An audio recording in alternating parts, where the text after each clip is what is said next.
Army chief general Syed Asim Munir نے خیبر پختونخوا میں شمالی وزیرستان کے علاقوں میران شاہ اور اسپنوام میں فوجی جوانوں کے ساتھ اگلے مورچوں پر عید منائی۔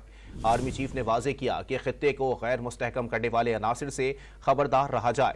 جوان قوم کی خدمت اور اپنے پیشہ ورانہ فرائض پر توجہ مرکوز رکھیں۔ ISPR کے مطابق army chief general Asim Munir کی آمد پر کور کمانڈر پشاور نے ان کا پرتپاک استقبال کیا۔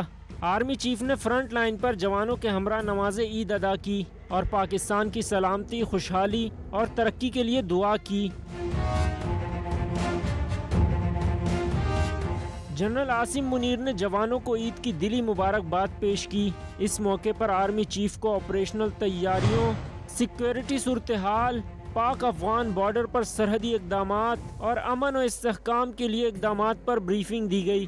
آرمی چیف نے صوبے میں استحکام، امن اور ترقی کے لیے فارمیشن کی کاوشوں کا اعتراف کیا اور اسے شہداء کی قربانی سے منسوب کیا۔